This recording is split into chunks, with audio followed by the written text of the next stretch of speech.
Okay, so it has started recording. You also see a banner, no? When it starts to record, you can also see that. Yes, sir. Okay, Yes, sir. fine. Yes, sir.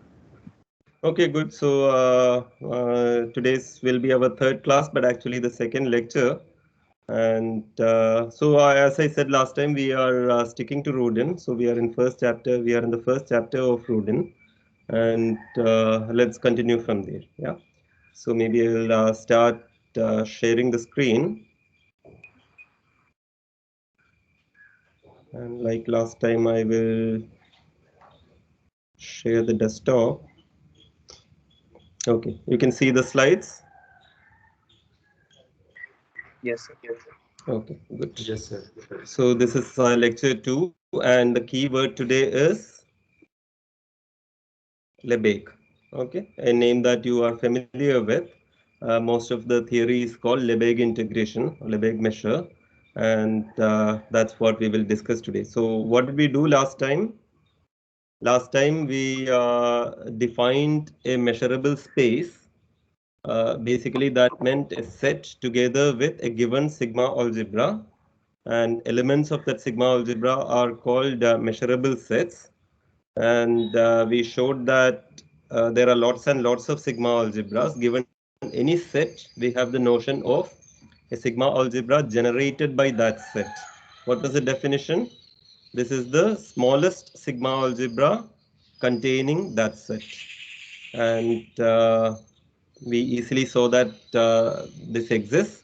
So there are plenty of sigma algebras, and that's what we did last time. We introduced sigma algebras and observed that they exist, and I quoted Rodin by saying they exist in great profusion. There are plenty of them, and given a measurable space x comma m, m is the given sigma algebra, and a map f from x to y, then there was a natural notion of natural sigma algebra in Y. Do you recall this? Can one of you tell me what was the definition of this sigma algebra in Y associated to F?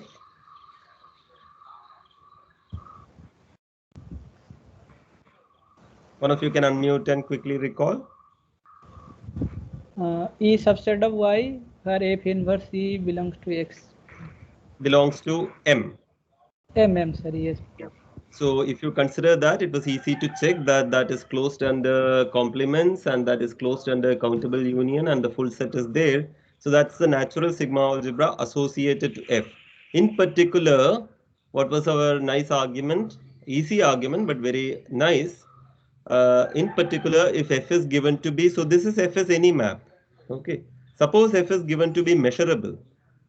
Y is topological space and F is given to be measurable, then this particular sigma algebra associated to F contains naturally all Open Borel. open Borel sets. sets. Open Borel sets sigma algebra, by so open definition set. all open sets, and therefore all Borel sets, because Borel sigma algebra is the smallest sigma algebra containing all open sets. And a corollary to this was, it follows that this sigma algebra contains a Borel sigma algebra. From this, what did we see? If X is a measurable space and Y and Z are topological spaces, and if F is measurable and G is continuous, of course decomposed F is measurable, but we generalized it. F is measurable and G is Borel. Borel map. Borel. Borel map. then decomposed F is measurable. Okay, so this we saw last time. And what was the last topic that we did? Towards the end of the lecture, what did we do? Maximum minimum of F function. Yeah, maxima, minima, more generally supremum, infimum, and also lim sup and lim in. And all these are measurable. If fn's are measurable, all these limit operations also give you measurable functions. In particular, if limit exists, point-wise limit exists, that is equal to lim sup equal to lim inf, that is measurable. Okay, so this is the last thing that we did last time. Various limits of a sequence of measurable functions, they are all measurable. Okay, so good. So today we will start discussing an abstract and axioma. So whenever I put quotation marks, that means I am directly copying from Rodin. Okay, because I like some of his English sentences, so I will just copy. So today we will start discussing an abstract and axiomatic version of the Lebesgue integral. So what he means is basically in your MSc you would have done all these things, but you would have assumed your x to be, most likely you would have assumed in most universities in MSc when you do general measure theory, you will assume x to be, what is your set x?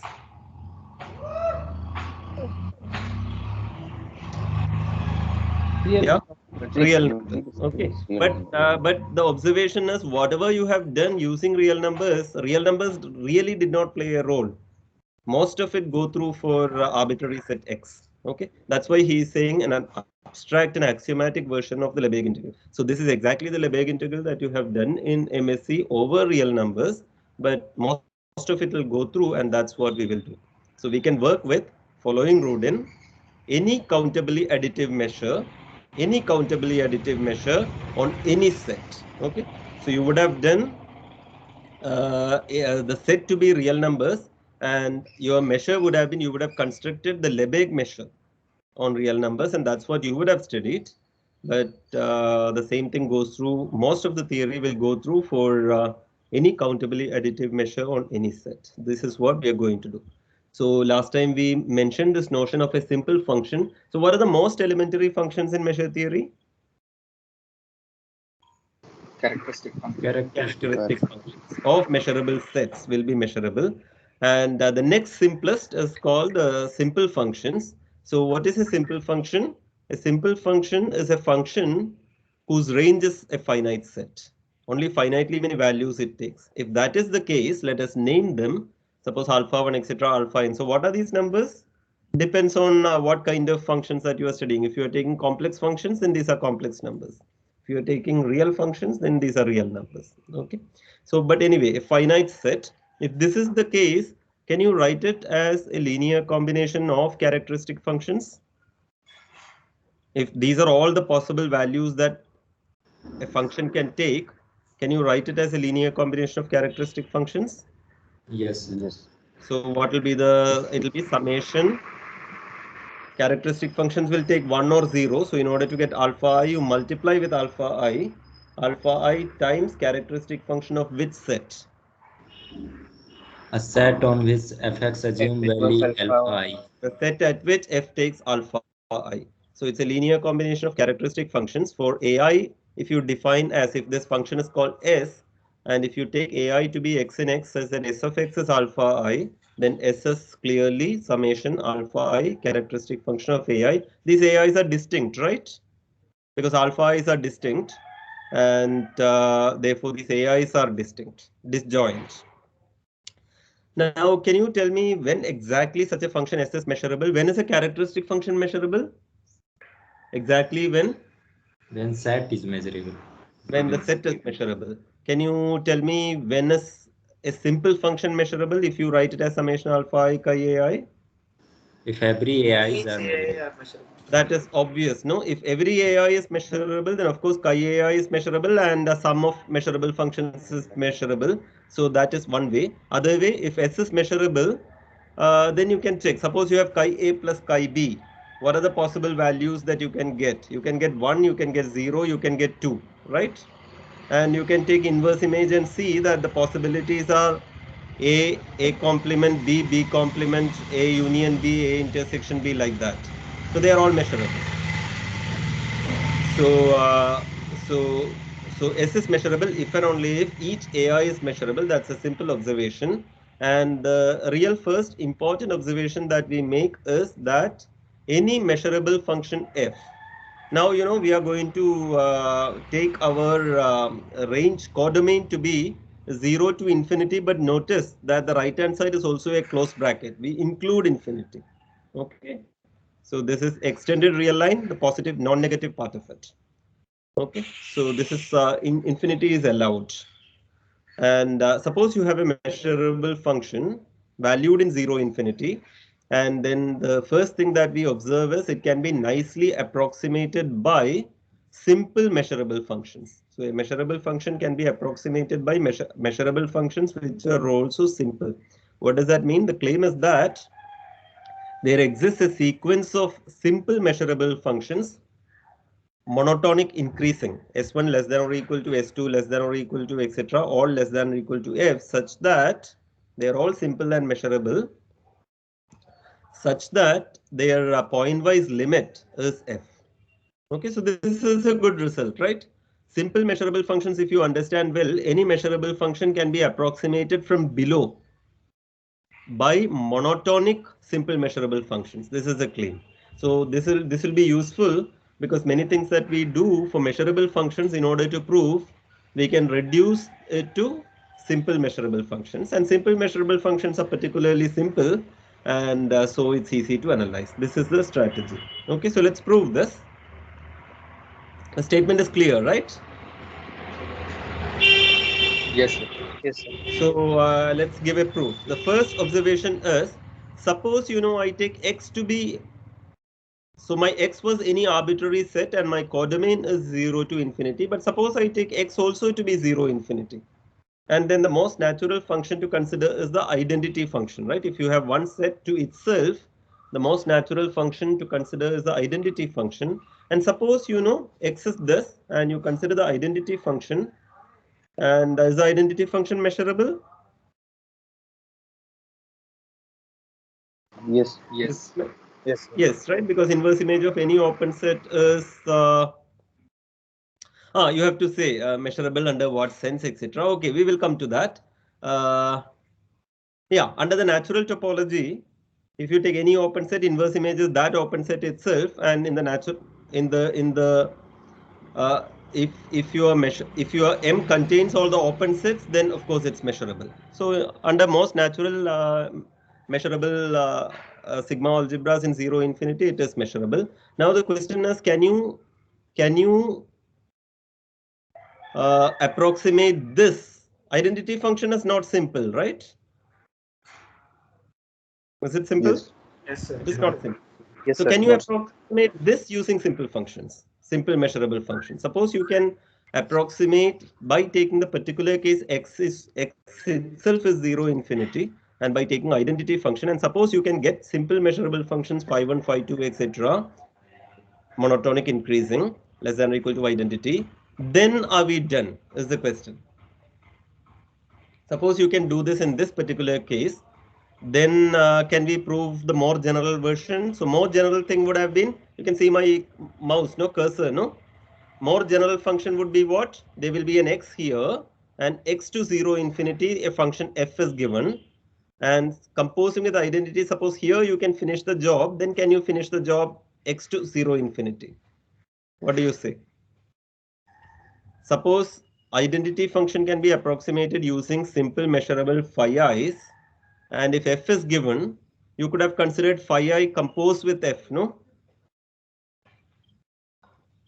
Right? Yes. If F is from X to this, composed with phi i's are maps here, simple functions here. So phi I composed with F, is phi I composed with F simple?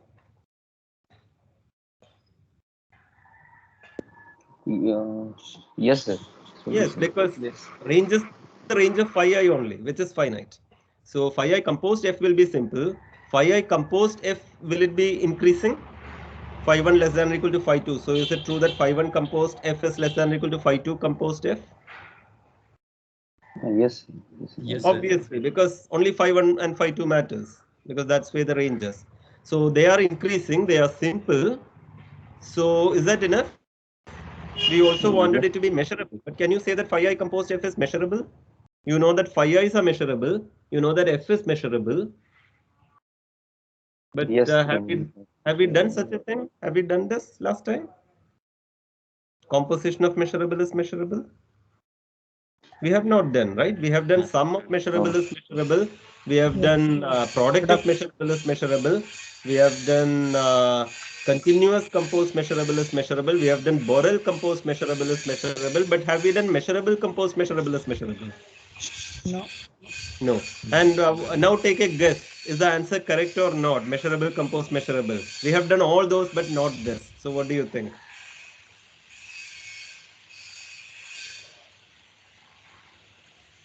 Measurable. It will not be. You can cook up easy examples.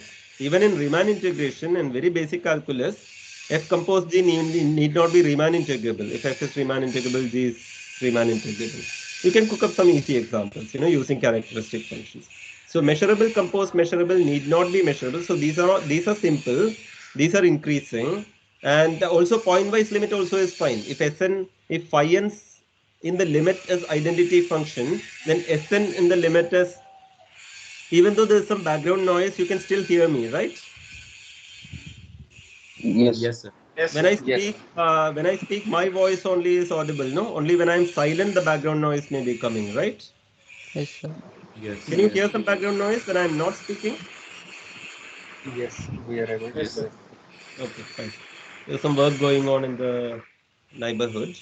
So if phi n, the limit is identity, do you agree that essence, the limit is f?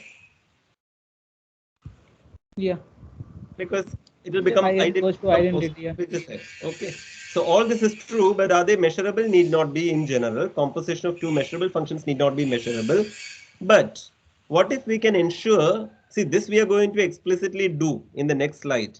Suppose we can ensure that these phi i's are Borel maps. Then are we done? Yes. Yes. Yes. Because then it is Borel composed measurable, which is measurable. So that's what we are going to do. So do you agree this without loss of generality statement? What we need to do is we have to show that the identity function from 0 infinity to itself can be nicely approximated using phi i's like this, increasing. They are not just measurable, they are Borel. Suppose we do that, then we are done, right? Then we can just take Sn to be phi n composed f, and therefore the theorem is done. Okay. So this is what we are going to do. Can I go to the next slide? Yes. Yes. Okay. Yes, sir. If anybody has a question or if something is not clear, please stop right now. Or when I stop recording, also you can ask me. Okay. Both options are fine. So let us do this. So of course, then we are done. So that's what we will do. And this can be explicitly achieved. We are going to explicitly construct these phi i's. So this is how we do. Take any real number t. And do you agree that there is a unique integer k1t with this property? T is bigger than or equal to k1t by 2 and strictly less than k1t plus 1 divided by 2. There will be a unique such integer, right? How do you get that integer? Suppose t is 5. What is that integer? If t is 5, what is k1t? 10. 10. If t is 5.1, what is k1t? 5. Same 10. Same 10. 10. Same 10. There is only one 10. Okay. So if t is 5.6, what is k1t? 11. Right? So that's easy because given t, you do 2t. So k1t is such that k1t is less than or equal to 2t and so 2t is between k1t and k1t plus 1. That's all that you have to make sure. So there is a unique k1t and you define phi1t to be this particular function. If 0 less than or equal to t strictly less than 1, you take k1t by 2. T greater than or equal to 1, including infinity, you take it to be constant function 1. You can visualize this, right? So is phi1t simple? Is it simple? Yes, sir. It's taking Yes, some because minutes. the range consists of. Now, why is it simple? Range consists of how many things? 2. 2. What are the two elements? One, of course, is in the range. What is the other element in your range? K1 by 2. No, there is no k1t by. I mean, k1t by 2. There may be many, no. But given it is only 0 less than or equal to t less than 1. So what is k1t by 2? I think 2, sir. 0. It can be 0 or it can be Or it can be 1. 1 by 2. K1t can be 1, K1t can be 0. So there are three possible values, 0, half and 1. But it's a simple function, right? 3 is finite. Agree? Yes. Clear? The values are 0 or half or 1. So it's a simple function. So as characteristic functions, you can write it as half times chi of this interval, closed at half, open at 1, plus chi of closed at 1, closed at infinity. Do you agree that these two are same? This is the example that you did 5.2, 5.3 like that, right? If it is beyond half, you will get the answer k1t to be 1 and therefore the answer is half. Beyond half and less than 1. 1 onwards anyway the answer is 1. So here the coefficient is 1. And if it is less than half, what is k1t? If t is less than half, k1t is 0. So I don't have to write that thing, 0 times something. You agree? Yes, sir. Yes, sir. Okay. Yes. Now this is my phi 1. What am I going to do for phi 2? For phi 2, I am going to take k2t to be the unique integer such that k2t by 4 and k2t plus 1 by 4. Why 4? 4 is 2 square. Okay. I am going to take 2 power n in general. You take such a t and take phi 2t to be up to 2 you take k2t by 4 and beyond 2 you take constant function 2. Okay. Do you agree that this is simple? How many values can be there? 9 values. 9 values, right? So you will see 8 things here. Why you don't see the 9th? Because 0 I will One not. is 0. Okay. So 1 by 4 to 1 by 2, it will be 1 by 4. 1 by 2 to 3 by 4. So you add 1 by 4 every time. And that is added here. 1 by 2, 3 by 4. So you can check. This is true. Okay. So phi 2t is also a simple function. How will you define phi 3t? Now I have not done anything more. How will you define phi 3t? You just define phi 3t. If you can define that, then I know that you understood the full thing. But we'll take the K3, Let like K3t K3T, be such K3 that by 8. K3T by 8. less than or equal to t, strictly less than T. k3t plus 1 by 8 and define phi 3t to be K3T by k3t 8. by 8, 0 less than or equal to t, strictly less than 3. 3 and beyond 3, the answer is 3. 3. 3. And how many, what will be the cardinality of the range? 17. 25. 25, correct. 24 things plus the last one, 25, yes. Okay, so you understood the construction. So like this, you can define phi n. Do you agree that phi n is less than or equal to phi n plus 1? Check, is phi 1 less than or equal to phi 2? What was phi 1? Phi 1 was up to 1, it was 0 or half. Up to, between half and 1, it was half. Between half and 1, it was half. That is less than or equal to this, no? Half is less than or equal to half is less than 3 by 4. Yes. And below this it was 0 and 0 is less than 1 by 4. And beyond this it was 1 and all these numbers are above 1. And similarly, when you do phi 3, you can see that that is bigger than or equal to phi 2. So you are done. You see that phi 1 less than or equal to phi 2 less than or equal to phi 3. That is true. They are all simple. Now you have to check that they are all Borel. Is it clear that they are all Borel? It is enough to check that this characteristic function is Borel, right? If such a characteristic function is Borel, do you agree that sum of Borel is Borel? Yes. Yes, we have done it because we have proved that for any measurable sigma, any sigma algebra, sum of measurable is measurable. Borel is in particular one sigma algebra only, no? And Borel, when do you call a map Borel map? That just means it is measurable with respect to the Borel sigma algebra. So sum of measurable is measurable, product of measurable is measurable. Therefore, Borel plus Borel is measurable. I mean, Borel plus Borel is Borel. Okay. So Borel composed with Borel is also Borel. Do you agree? In general, measurable composed measurable need not be measurable, but Borel composed Borel is Borel. Why?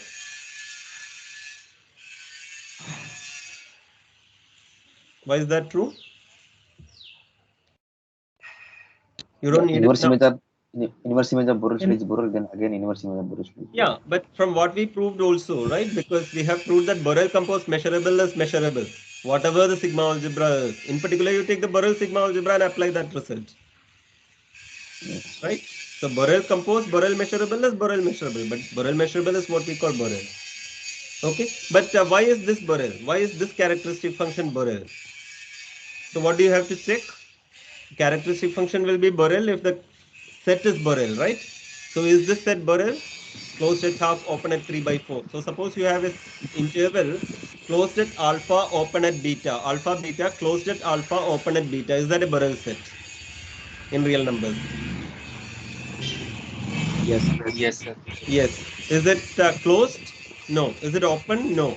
Is it F sigma or G delta? Yes. F sigma and G. It is a countable union of closed sets, right? A countable union of closed sets. You can take alpha closed and beta minus 1 by n closed, and you can take union, right? Yes. Yes. So it is a countable union of closed sets, and which is F and which is G? F is firm, French for closed. So that is countable union of closed sets is F sigma. Okay. Sigma is sum. That may be easier than F is firm. Yeah, sigma is sum. So sum is union. Yeah. So they are all Borel. So therefore we are done, no? There's nothing more to show, right? Without loss of generality, we have reduced it to this statement, and this statement is done. So we are done. So, okay. One more thing we need to check. What is there to be checked? What is the last thing to check? Convergent. Convergent. So we should check that phi n converges to Identity. identity function. Do you agree that it converges to identity function by our construction?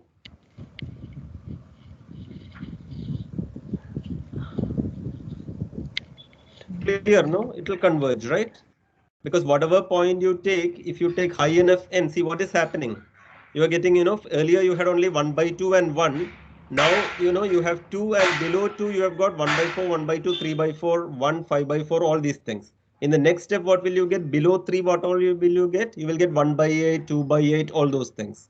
So you are getting 1/2 power n, 2/2 power n, 3/2 power n, etc. And n is increasing.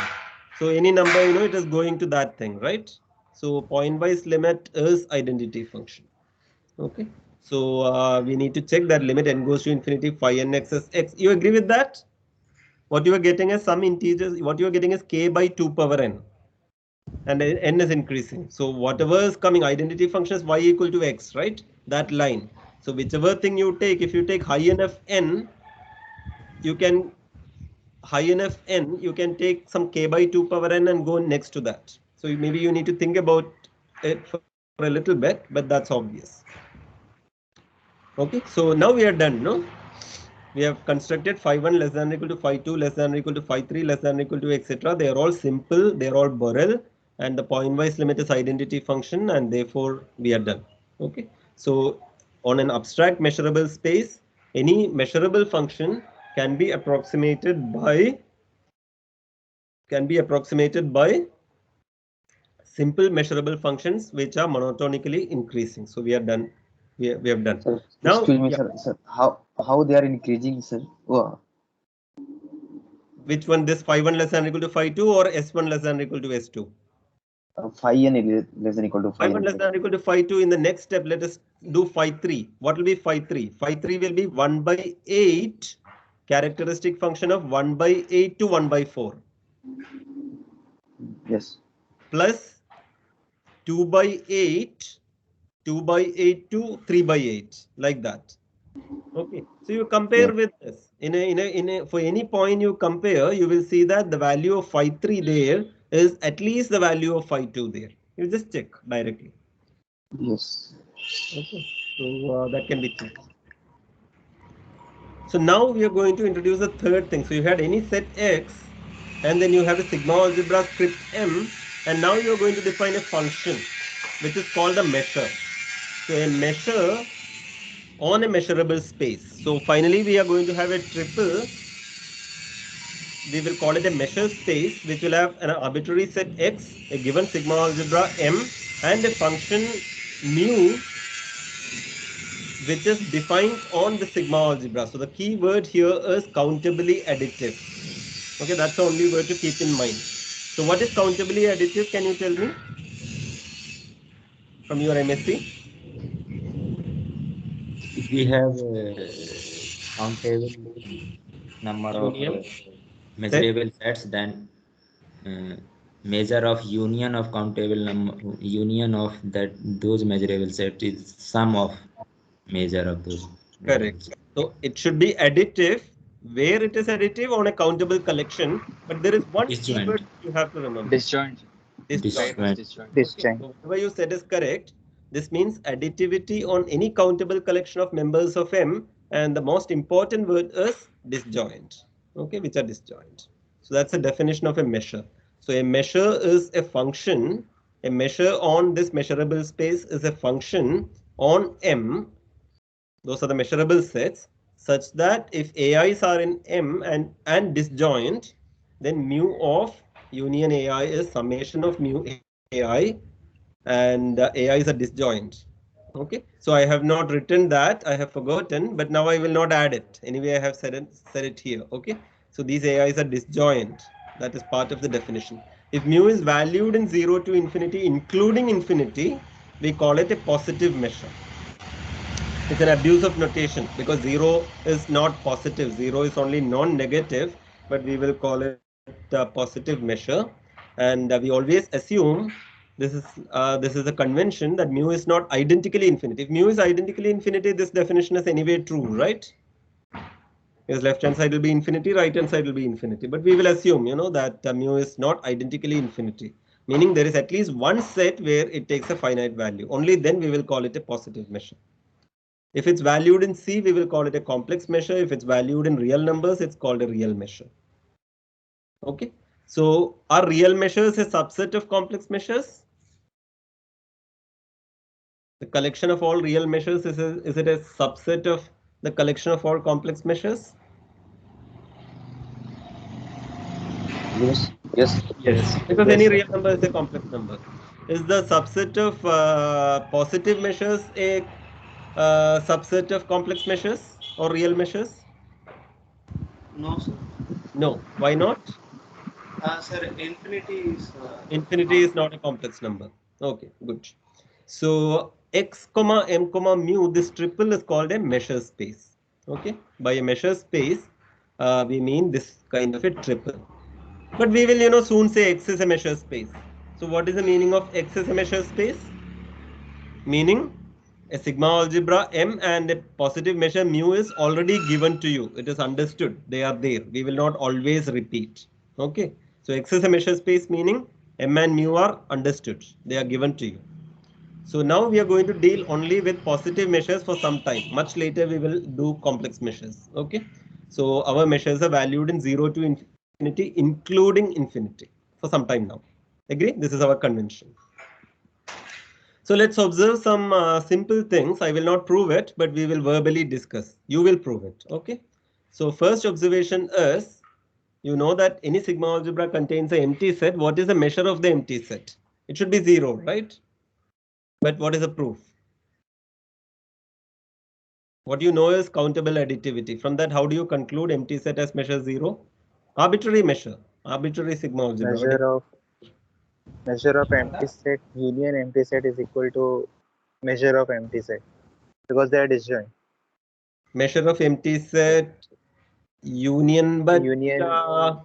is it okay to say that empty set is disjoint from empty set? Yes, that is true. That must be the convention. And then measure of empty set union empty set. Okay. Is equal to measure of empty set. Yeah, this is fine, but the only thing is we have countable additivity and finite additivity. We are going to conclude in the next step using this fact that empty set has measure 0. Okay. Yeah. Okay, but your proof might work with countable union of empty sets. You take a countable union of empty sets, then what will be that is empty set only, no? So you will get mu of empty set equal to summation of mu of empty set. Yeah. And does that mean mu of empty set is 0? No, sir. It does mean, no? The mu of empty set can be infinite. Unless mu, okay, it means mu of empty set is either 0 or infinity. You agree? Yes, sir. Because something is same as that thing added with that thing countable infinite times. So mu of empty set is either 0 or infinity is clear. So how do you conclude it is 0?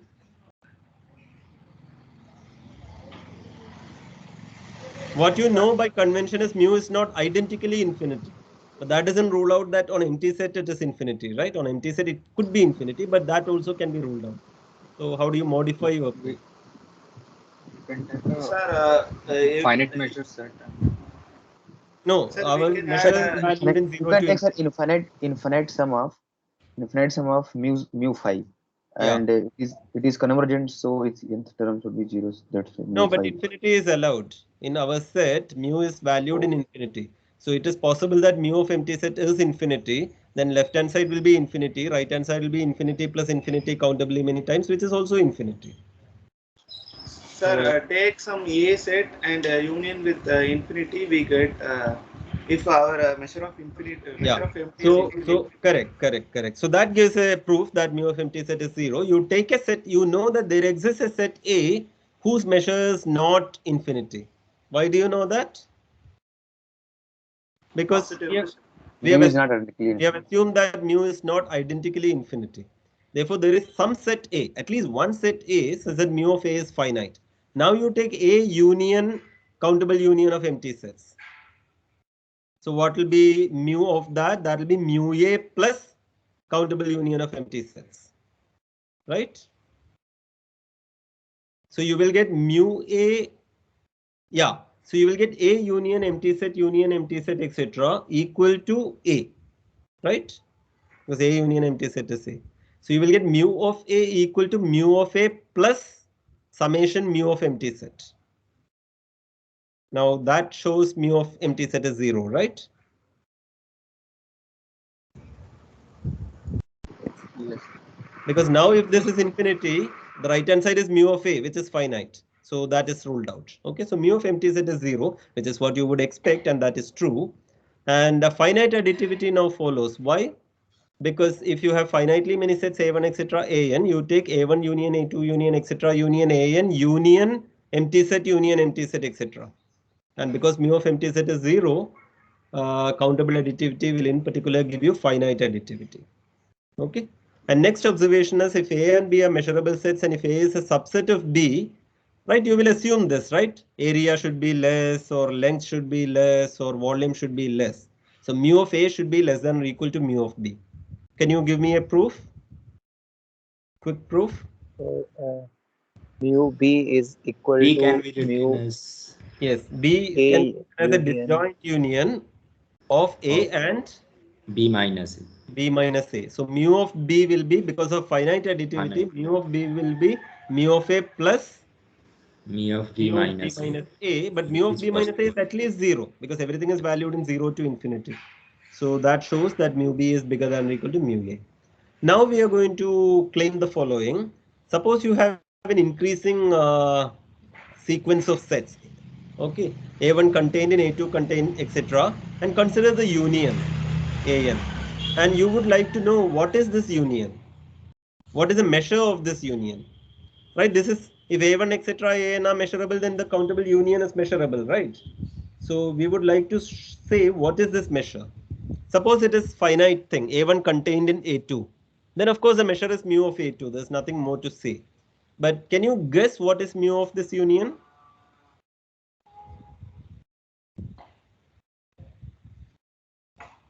Limit n tends to infinity mu of mu of A. n. Yeah. So mu of A2 is bigger than mu of A1. Mu of A3 is bigger than mu of A2, etc. So mu of this union should be bigger than mu of AN for all n, right? And mu of AN, will they converge? The sequence mu of AN, will they converge? It's monotonic increasing. So will they Yes, converge? yes, sir. Yes. The limit could be Converge, yeah. infinity. Because we are including infinity, it does converge. Right? So the natural thing, I mean, our measure theory would be very nice if this measure is the limit of mu of AN. So let us prove that. Okay. So it is easy. What you note is, do you agree with this? AN is same as A1 union. I have just made the union as a disjoint union. A1 union A2 minus U1, A1 union A3 minus A2, etc. This is disjoint now, right? Yes. Yeah. And the AN is exactly this union. And what will be A? A can be written as a disjoint union like this, no? Do you agree? Yes, sir. Yes. Yes. Now, what is mu of an by finite additivity? It is mu of a1 plus mu of a2 minus a1 plus mu of a3 minus a2 plus etc. Right? Plus mu of an minus 1. Agree? And what is mu of a by countable additivity? Mu of a1 plus mu of a2 minus a1 plus dot dot dot. Right? Agree? Yes. Yes. Yes, sir. What is the correspondence between the first sum and the second sum? Second sum is mu of a1 plus mu of a2 minus a1 plus dot dot dot. First sum is mu of a1 plus mu of a2 minus a1 plus dot dot dot plus mu of an minus mu of an minus 1. What is the key word connecting these two sums, these two series? The infinite sum. First is sum of first Yeah, m it is a plus partial sum, right? And what is the meaning of an infinite sum? By definition, an infinite sum is Limit of the partial. limit of the partial sum. So therefore you are done, no? The first one, the sum is the partial sum of this infinite series. Therefore, by the definition of infinite series convergence, it is the limit of the partial sum. And that's what we wanted to show, right? Mu of a is limit mu of an. Are you okay with this proof? Yes. Yes. Yes. So mu of a is the infinite series and mu of an is the partial sum, nth partial sum. So limit of the nth partial sum is the sum. So limit n goes to infinity, mu of an is mu a is proved. And there is a dual statement to this. Can you formulate the dual statement to this? Now you have a1 contained in a2 contained in etc. And if you take an increasing sequence of sets and if you take the union, then there is nice convergence of measures. What is the dual statement? Sir, here we are considering only positive measures. Yes, only positive measures. Okay. Yeah. Can you tell me the dual statement? Or whatever we do now from now onwards will be positive measures unless I change it. Okay. So much later we will deal with complex measures, but till then everything that we are going to do is with positive measures. So what is a dual statement? Formulate the dual statement. What is dual of Decreasing sequence of sets and we take decreasing intersection. sequence, and what will you take? Intersection of the sets. Intersection, and what should be the statement? So Again, you want to say that limit of mu of an is mu of a. Okay, you want to say the same statement is true if you have a decreasing sequence where a is the intersection of the decreasing sequence. Now the question is that true? Suppose it is true, then maybe you should be able to prove using this, no, as a corollary to this. Yes. From an increasing sequence, you can make a decreasing sequence, no? Take complement. Yeah, correct, exactly. So from a decreasing sequence, you can make an increasing sequence and apply this result and prove So that. I think mu of a1 also should be finite. Yeah, so that will come in the proof. Okay, so let us try to do it. So dually, suppose a1 contains a2 contains a3 contains etc. are measurable and a is the intersection. I will take the complement with respect to a1 and I have a1 minus a2 contained in a1 minus a3 contained in etc. and a1 minus a is the union of all these things.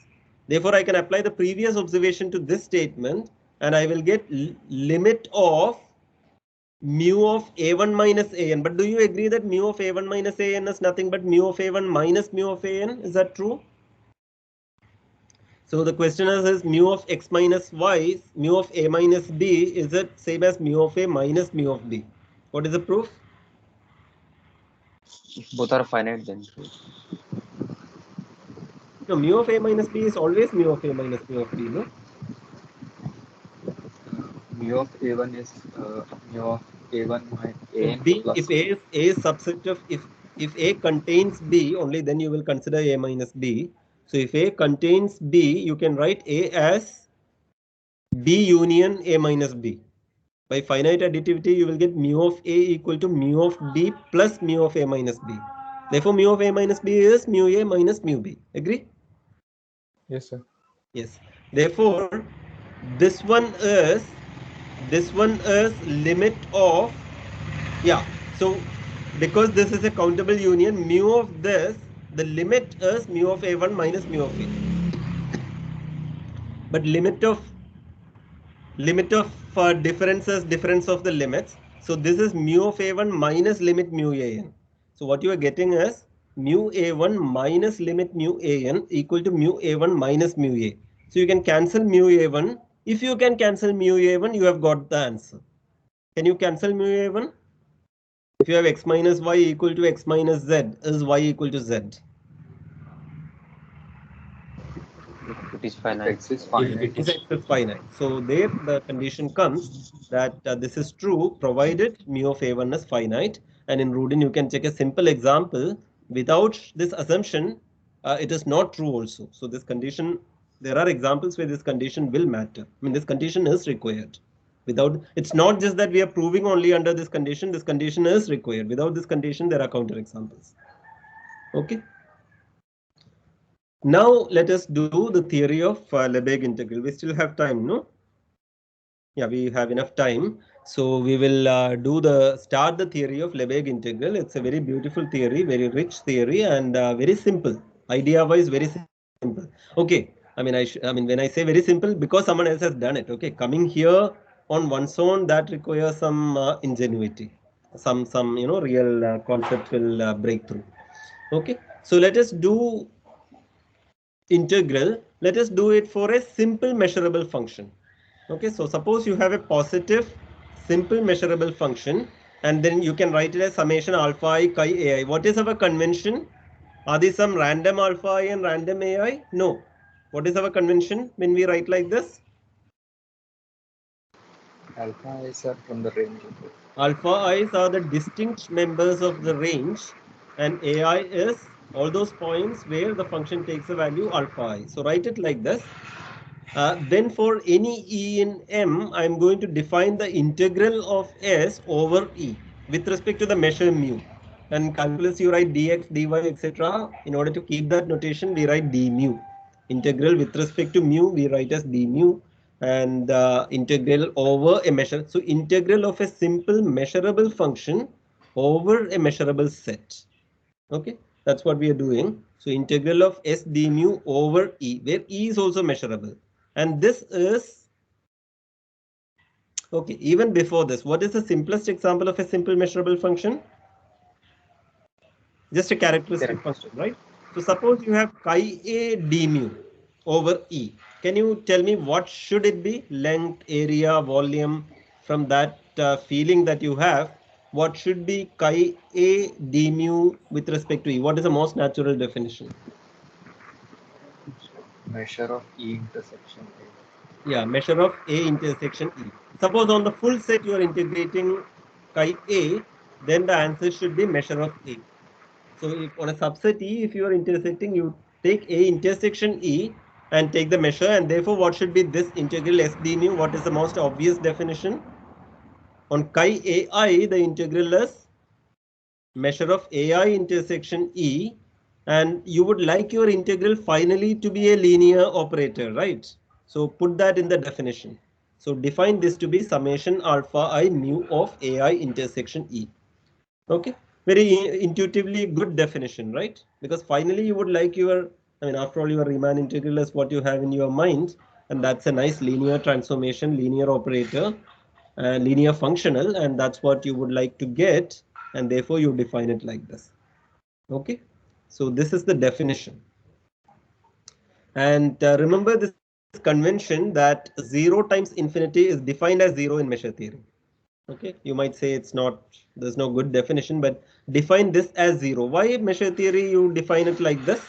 Why is this a good convention in measure theory? Because if the function is 0 and we are integrating over whole x, the measure of it. Yes, you would like it to be like that, but my question is, why would you like that to be the answer in measure theory?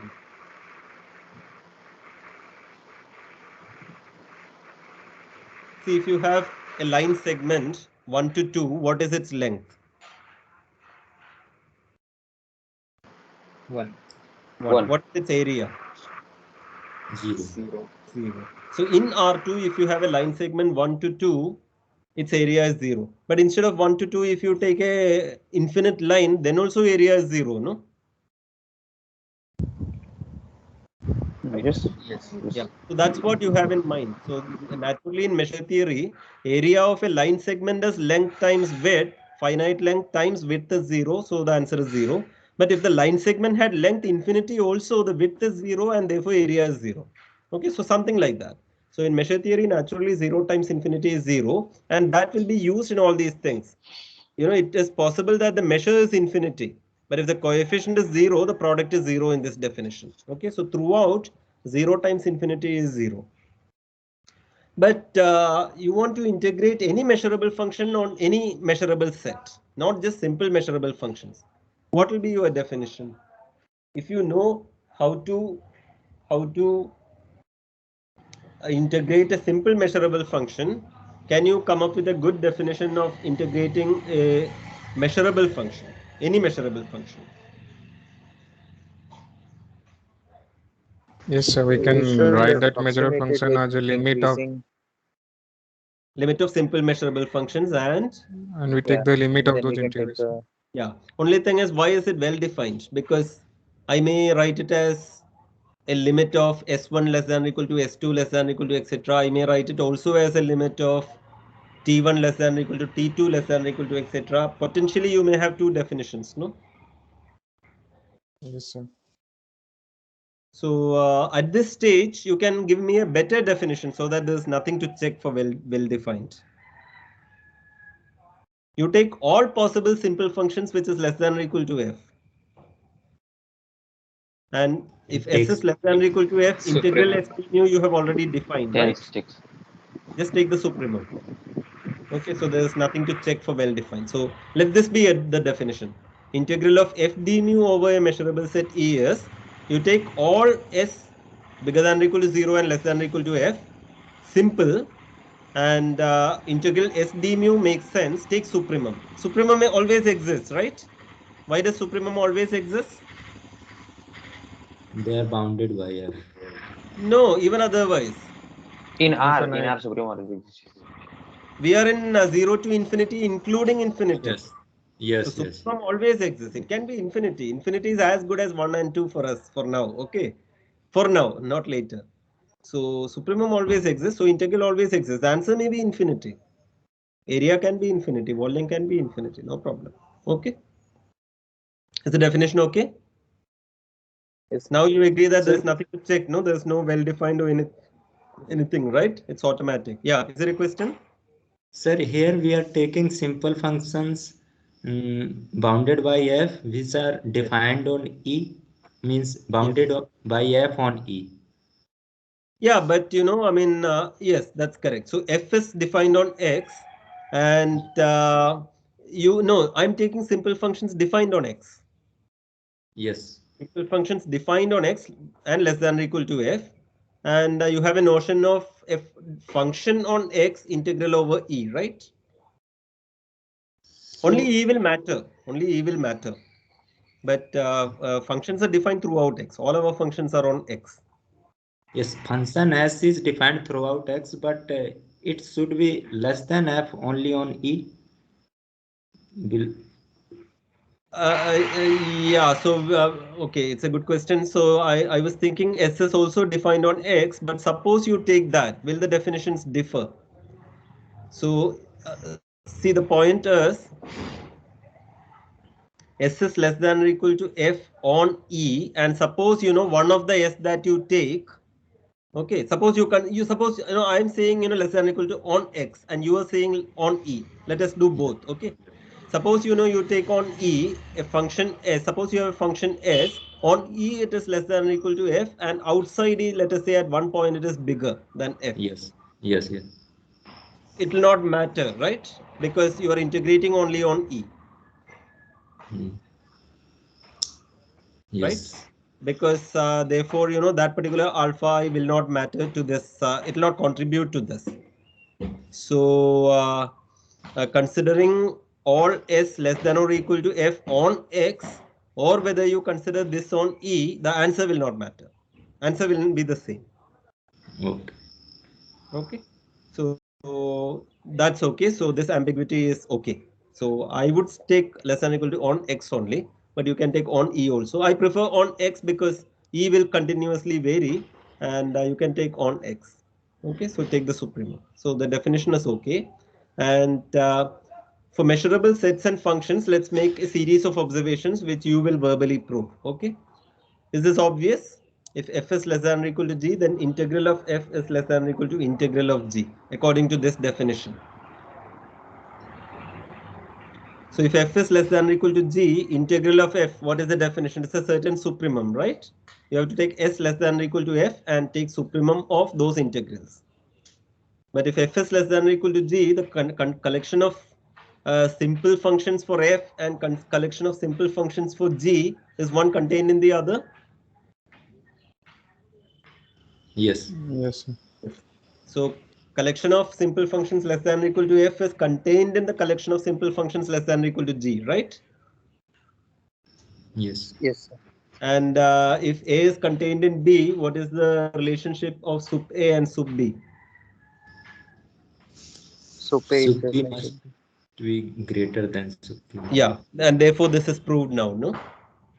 It's a collection of simple functions for f is a subset of collection of simple functions for g, and you are taking sup, and therefore you get this inequality. You agree?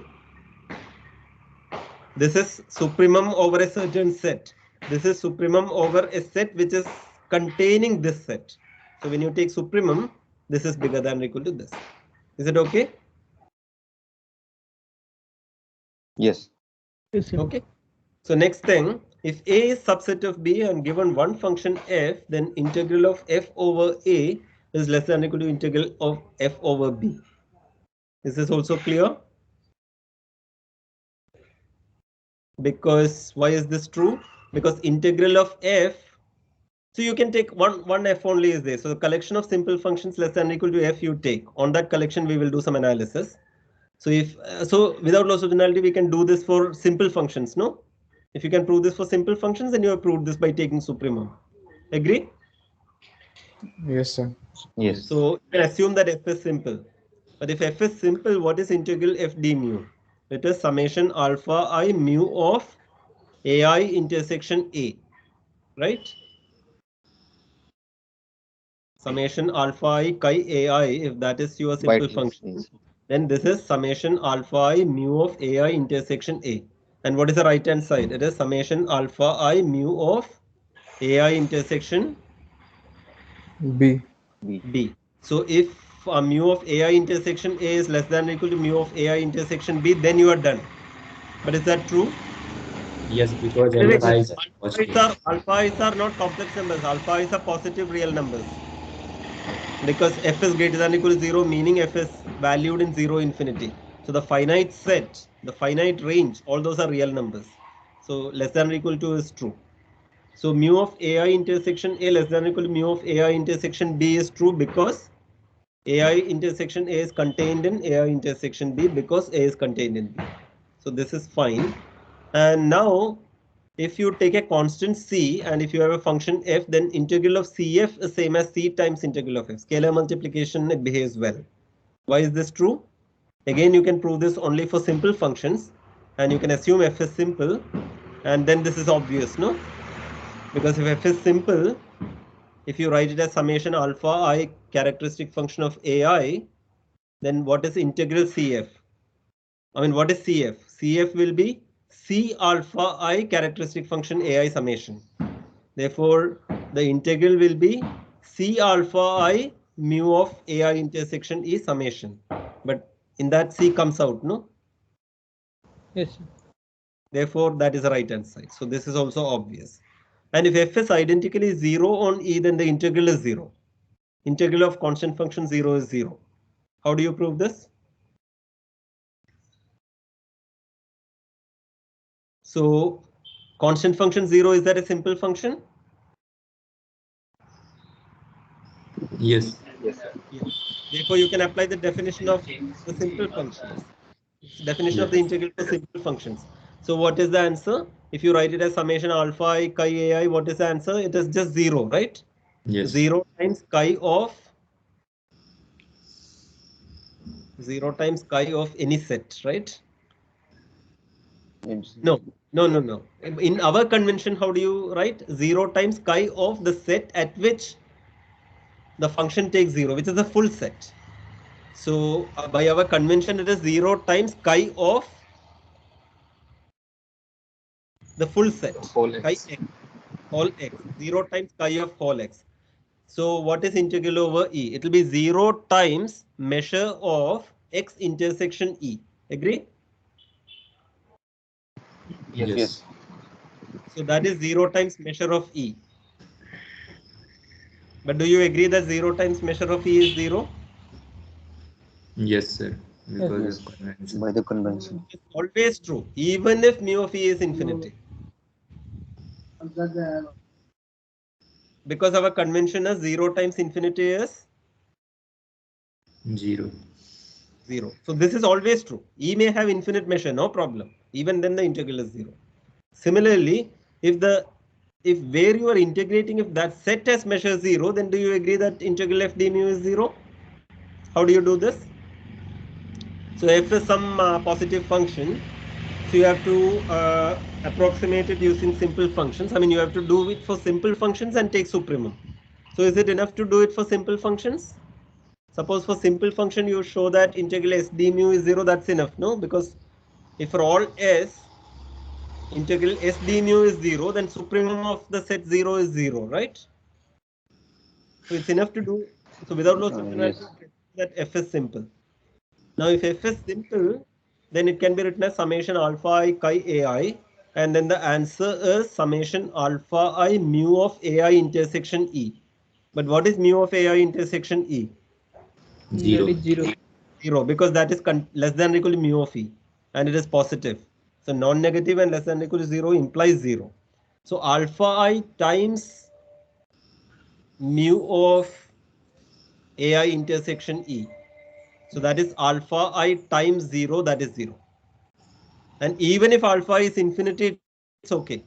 Even then it is 0 because infinity times 0 is 0. So even if f is identically infinity, this is true. Agree? If the set on which, measurable set on which you integrate, if it has measure 0, then even identically infinity function, the integral is 0 by our convention. And this is also obvious. If you take a non-negative function f, its integral over e is nothing but the integral over x of f times chi e. This also follows from the definition, no? It's enough to do it for simple functions, and it's enough to do it for characteristic functions. So characteristic function of a, if you do, then the left hand side is mu of a intersection e, and the right hand side is chi e times chi a. What is chi e times chi a? Chi Chi A intersection. Yeah, chi a intersection e. So therefore, there also the answer is mu of a intersection e. Left hand side also the answer is mu of a intersection e. Therefore, it is true. So these are all simple consequences of our very definition. But as you can see here, our definition is a good definition. It's matching with what you expect, all these conditions. Okay. So it's enough to do in some sense integral over the full set. Any other thing, can be deduced from that. Integral over full set is enough. Any other function, any other set, if you have to integrate, that is also integral over the full set of some other function, appropriately multiplied by the characteristic function. Okay. Now, finally, if s from x to 0 infinity, simple and measurable, and let us write according to our convention. And suppose I consider phi of e. Take a measurable set e and define phi of e to be integral s d mu over e. Now the right hand side makes sense. No, we have a definition for that. Okay, and the claim is that phi is also a measure. How do you check this? What do you need to check in order to show that phi is a measure? What is the only thing that you need to check? Countable Countable additivity. additivity. Countable additivity. So you have a disjoint collection of measurable sets, then their union, you have to take phi of that, and then you have to show that it is sum of phi of that. But the definition is given to you, right? So you can check, no? So we will start. Suppose E is a disjoint union of ER. Okay. Union R going from 1 to infinity ER. So phi of E will be By definition, phi of E will be summation alpha I mu of AI intersection E. You agree? This is the definition of integral, right? Phi of E is this integral and S is this. So by definition, this is this. Now what is your next step? What is the most obvious next step? Right? E as Write U. union of of ER. Union But of then E. you will get AI intersection union ER. What is AI intersection union ER? What is A intersection B union C? Union of AI intersection. Yes, union of AI intersection ER. So write like that. So it will be mu of union AI intersection ER. But mu is a measure. And AI intersection ER are disjoint because ER are disjoint. Therefore, what will you get? So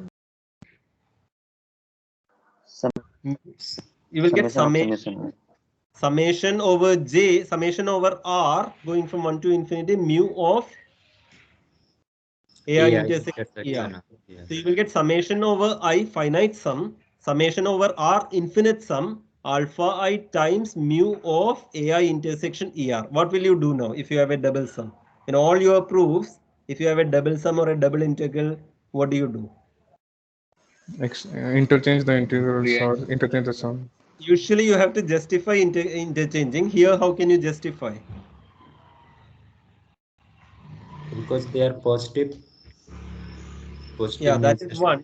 Yeah, that must be enough.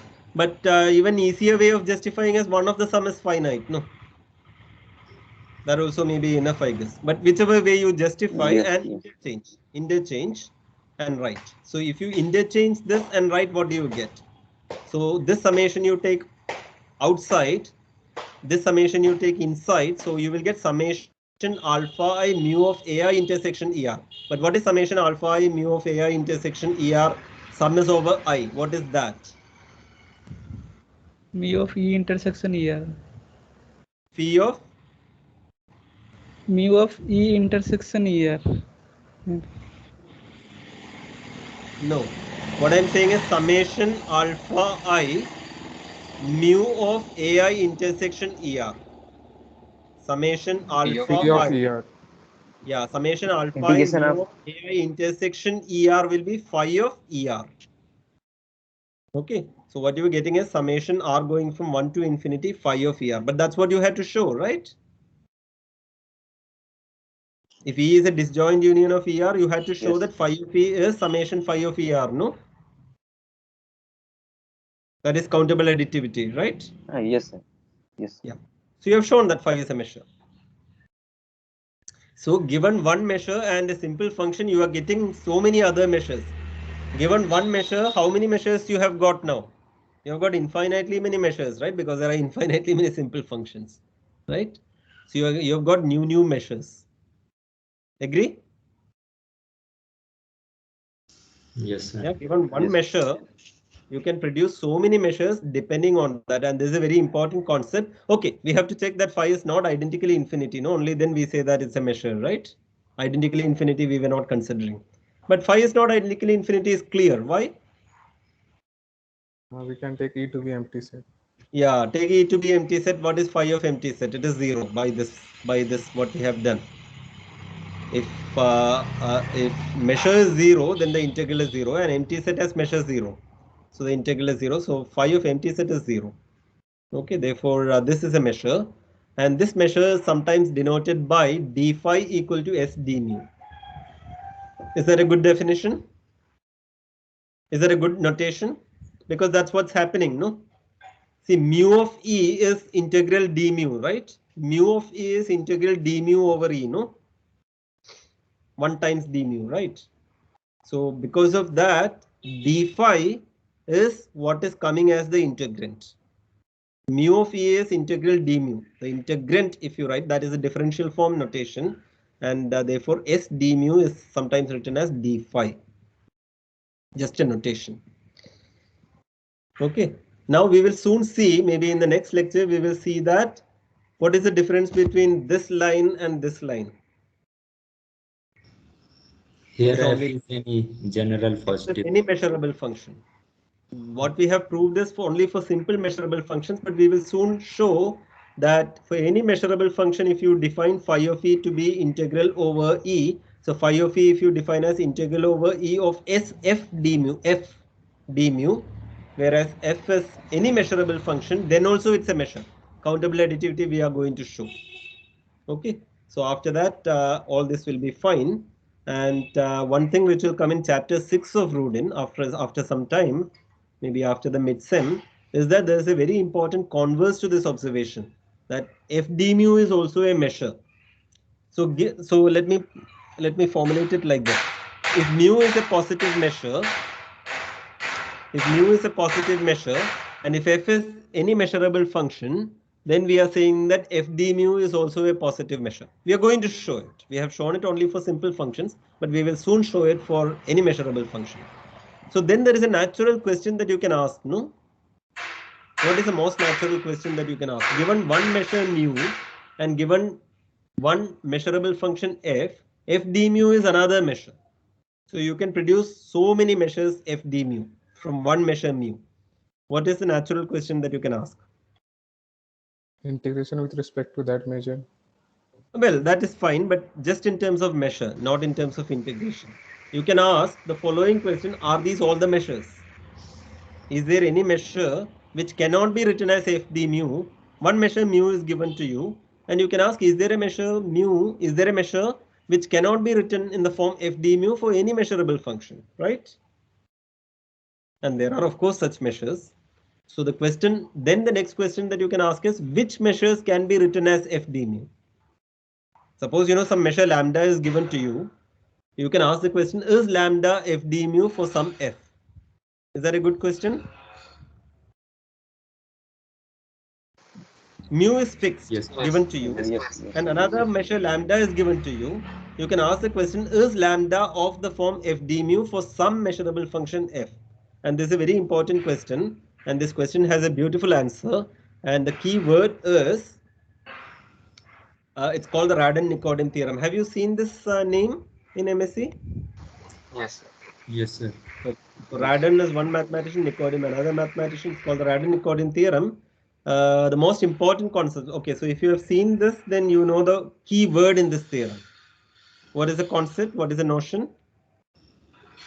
So given a measure lambda, with respect to this measure mu, can you write it as f d mu or not? What is the key concept which will tell you that you can do this? Sigma finite. Well, sigma finite is one technical condition, but what is the key word? If lambda has some property with respect to mu, then lambda can be Absolutely continuous. Absolute continuity. So is the notion of a measure being absolutely continuous with respect to another measure. Can you guess the definition of absolute continuity? Because after all, if you define phi of e as integral f d mu, then of course it is f d mu, right? Take a function f, and if you take the measure f d mu, then of course it is of the form f d mu. So absolute continuity should be something which is satisfied by f d mu. But what is satisfied by f d mu clearly? What is one property which is satisfied by f d mu, the measure f d mu? Measure f d mu, not but the measure phi. Yes. If measure of mu measure of e is 0, then it should also be 0. The phi measure of e is 0, right? In this thing it is clear, no? If the mu measure of e is 0, then phi of e is 0, right? Yes. Yes. So that is what is called absolute continuity. So we say, so now if lambda and mu are two arbitrary measures, positive measures, we say that lambda is absolutely continuous with respect to mu if mu measure of a set is 0, a measurable set is 0, then the lambda measure of that set should be 0. If mu e equal to 0 implies lambda e equal to 0 for any measurable e, then you say that lambda is absolutely continuous with respect to mu, and under some sigma finite or some such condition which I forget, the Radon-Nikodym theorem says that if lambda is absolutely continuous with respect to mu, then d lambda is f d mu. What is f now? The theorem asserts the existence of the theorem asserts the existence of, so there exists f such that lambda is f d mu. Is there uniqueness also in the theorem or only existence?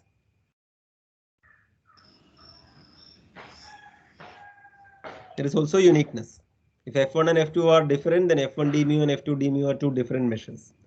So if lambda is absolutely continuous with respect to mu, there exists a unique f such that d lambda is f d mu. Do you know what some people call? So if phi of e is integral s f d mu, do you know what f is called in terms of phi? Yes, derivative something. Because like fundamental theorem, right? The integral, yes. If you integral is differentiable and if you take the derivative, you get the integrand back. Right? That's fundamental theorem of calculus, no? In Riemann integral. Yes. Integral of a continuous function is differentiable and its derivative is the integrand, right? Yeah. So because of that, this is measure theory, there's no calculus, but because of that, you call this S the Radon-Nikodym derivative of phi, the measure phi. Good definition, no? Yes, sir. Okay. So this will match with, this notion of absolute continuity will match with the notion of absolute continuity in function theory, and then everything will match with your fundamental theorem, etc. All those we will see in chapter 7. Okay, chapter 6 we will do Radon-Nikodym. Chapter 7 we will match it with, usual calculus. So this is also done. And so these are some remarks. And the last thing is, suppose, you have another simple measurable function whose range set is beta 1, beta 2, etc. beta m, and bj's are same. So all this is there. Then what is integral of s plus t? So sum of two simple functions is simple, no? Because the first function has a finite range, the second function has a finite range. The sum will have the range, maybe the union of the two sets. That's also finite. So s plus t is also finite. What is integral over ai intersection bj of s plus t d mu? Do you agree that it is exactly this? Because what will happen now? S plus t will have alpha i's and beta j's. So if you take, so you have to do alpha, let us say alpha p, you have to do AP intersection AI intersection BJ, but that's empty set, no? If P is different from I, that is empty, right? Because AP and AI are disjoint by our convention. So the only thing that will matter in S is the index I, and the only thing that matters in T is the index J. You agree? All other things are empty sets and the measure is 0. Therefore, for S plus T, what matters is, right, how do you do this? So for S plus T, you have to apply, so you will get summation alpha I chi ai plus summation beta j chi beta j, chi bj. That is your expression. So what you have to do is summation alpha I mu of ai intersection this set plus summation beta j mu of bj intersection this set. But other than I and j, all the indices, it's empty set and 0. So all that matters is ai intersection bj and bj intersection ai intersection bj, but both are ai intersection bj. So what you get is alpha I mu of ai intersection bj plus beta j mu of ai intersection bj, but that is same as this. All of you agree with what I said verbally? This is clear? Yes. Yes. Okay. Now can you guess what my next argument is going to be?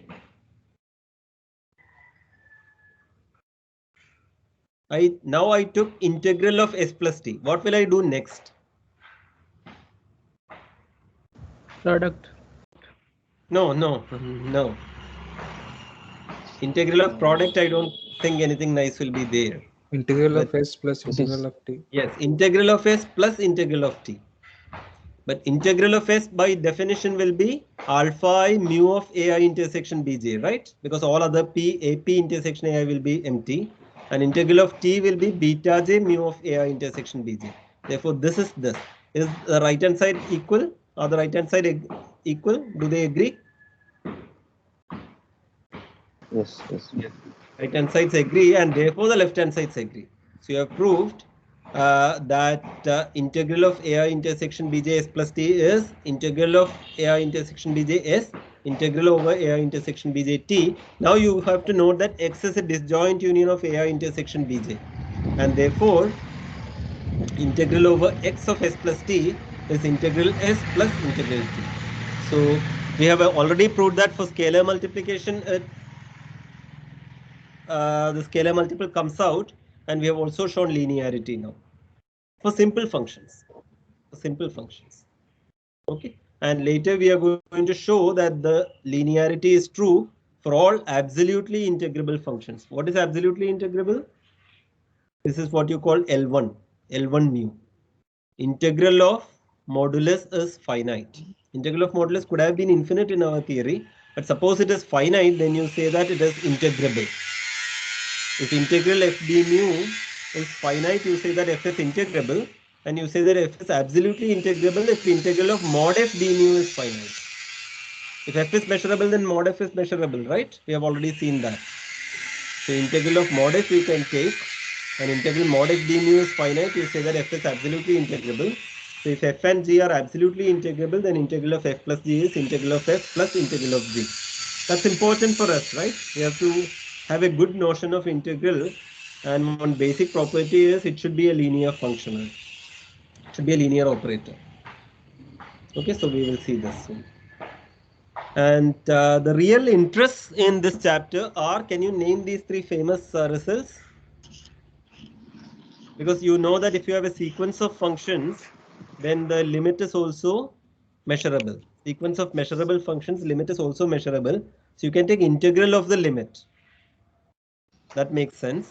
And on the other hand, you could have taken limit of the integrals. So you can take integral of the limit and limit of the integrals. And what is a natural question? Can they equal? Are both equal? Are they equal? Are they different? Etc. Etc. And there are some famous theorems which will give you equality, but you have to put in some hypothesis. Depending on what hypothesis you put, there is a name for the theorem. Now, can you give me the three main results? MCT, Monotone Paul's lemma, convergence. and Monotone convergence, Pareto's lemma. Pareto's lemma. Pareto's And lemma is about looking for something. And then Dominated Divergence. convergence. Dominated. convergence theorem. Dominated. Okay, so under one assumption which is kind of monotonic, it's called monotone convergence theorem. Another assumption which is like something being dominated by something else, that is called dominated convergence theorem. So our main interests in this chapter are MCT, Pareto's lemma, and DCT. Perhaps the most important of this is dominated convergence theorem. As we do more and more subjects, and many of you said in lecture 1, I mean for our first class, that many of you are interested in partial differential equations. So whatever mathematics analysis that you do, dominated convergence theorem will play a crucial role in whatever you do, to such an extent that when people apply dominated convergence theorem in between in some step of the proof, they may not even mention that. If you take a PDE book or a functional analysis book, and if they apply dominated convergence theorem, they may not even say by dominated convergence theorem. Isn't that the highest achievement that a theorem can reach? That you don't even mention its name because it's understood. Okay, you have to apply that. So it's such an important theorem, and measure theory is a very elementary course. That's why we are stressing all these things and proving this. Okay, so these are the most important things. And let me quote Rudin. He says before introducing these results that the ease with which it handles limit operations. What is it here? What is it?